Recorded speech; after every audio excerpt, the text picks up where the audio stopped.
Shalom, shalom, queridos hermanos, muy buenos días. Llegamos a la tercera liyá o porción de la parashá Emor. Y vamos a estudiar Levítico capítulo 22, versículos del 17 al 33. Y vamos a ver que ahora hay un cambio.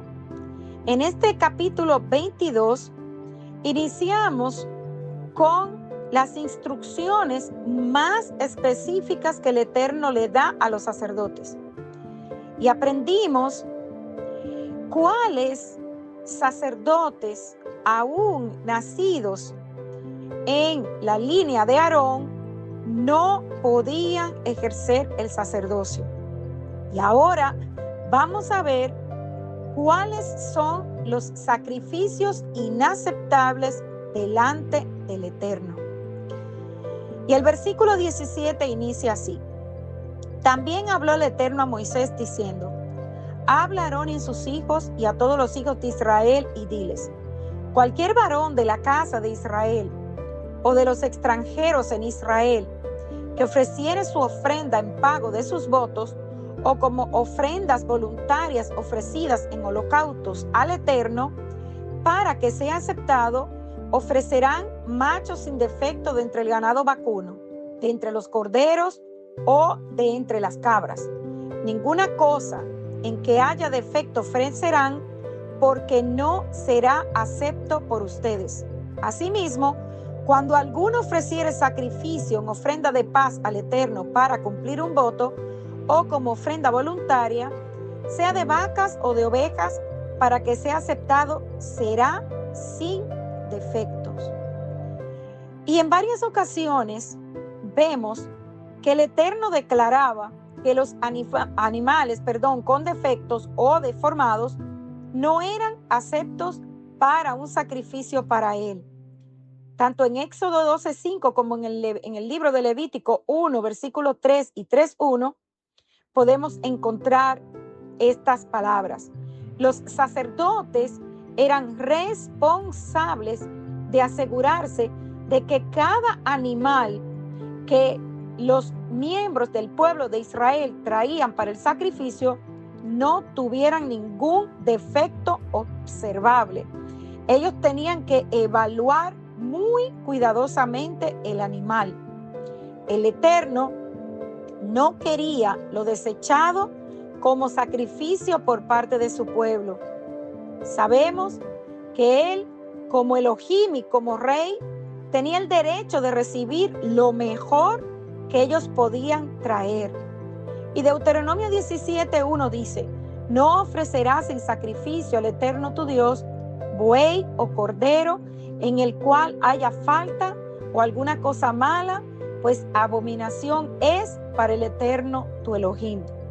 Entonces, traer un animal con defecto aún superior no era ridículo, sino también ofensivo. Entonces, el Eterno no aceptaba este tipo de ofrenda. En los días de Yeshua, podemos ver en Mateo 21, del 12 al 13, que se hacía un uso abusivo de esta ley, de esta instrucción. Cuando los sacerdotes a veces declaraban no apto a un animal por razón insignificante, entonces ese sacerdote corrupto exigía a la persona comprar un animal aprobado por él para el sacrificio a un precio exageradamente elevado. ¿Y saben qué sucedía? Que si en realidad el animal no tenía ningún defecto, el sacerdote tomaba el mismo animal que había declarado no apto y volvía y lo vendía. Por esto, Yeshua confrontó todas estas acciones fuertemente. Y el Eterno dijo que tenía que ser macho sin defecto. Siempre se debía ofrecer un animal macho para el sacrificio de holocausto, pero las hembras se aceptaban en las ofrendas de paz y en las ofrendas por el pecado. Entonces, el profeta Malaquías habló contra aquellos que traían al Eterno animales con defectos o deformados. Malaquías 1, del 7 al 8 dice: en que ofreceréis sobre mi altar pan inmundo. Y dijiste, ¿en qué te hemos deshonrado? ¿En qué piensas que la mesa del Eterno es despreciable? Y cuando ofreces el animal ciego para el sacrificio, ¿no es malo? Asimismo, como ofreces el cojo o el enfermo, ¿no es malo? Preséntalo pues a tu príncipe. ¿Acaso se agradará de ti o le serás acepto? Dice el Eterno, Yud-Hei Bat-Hei de los ejércitos. Entonces, el animal para que fuera aceptado no podía tener defecto. Y sin defecto, la palabra hebrea que se utiliza aquí, en realidad lo que quiere decir es pleno, completo, sano, intacto. Y esta también era una representación de Yeshua, nuestro Mesías, que vendría, que sería un sacrificio sin defecto. Y sabemos que se cumplió en su vida, pues Yeshua fue sin defecto en su naturaleza, fue sin defecto en sus motivos, en su actitud, en su obediencia, y fue sin defecto en su sacrificio al entregar su vida en la cruz por el pecado en favor de nosotros. Entonces, hermanos, ¿por qué se impusieron regulaciones y restricciones para los sacerdotes y las ofrendas aquí, en este libro de Levítico que estamos estudiando? Porque esto representa el corazón, la santidad del Eterno.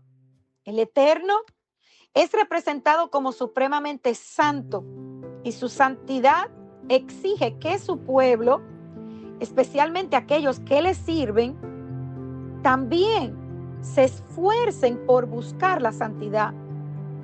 Los sacerdotes, como mediadores entre el Eterno y el pueblo, debían mantener un estándar más alto de santidad. No solo eran responsables de su propia santidad, sino también la santidad del pueblo que representaban. Y Levítico 21:6 enfatiza: serán santos para su Dios y no profanarán el nombre de su Dios, porque ofrecen las ofrendas de alimentos del Señor, el pan de su Dios, por tanto, serán santos. Entonces, las ofrendas tenían múltiples propósitos, como la expiación por el pecado, expresión de gratitud, actos de adoración. Cada tipo de ofrenda tenía regulaciones específicas para asegurar que fuera aceptable al Eterno. Y la naturaleza meticulosa de estas instrucciones nos enseñan la seriedad con la que el Eterno ve la adoración y la expiación. La ofrenda quemada que vimos en Levítico 1 debía ser un macho sin defecto. Y este requisito significaba la perfección y la pureza que el Eterno demanda.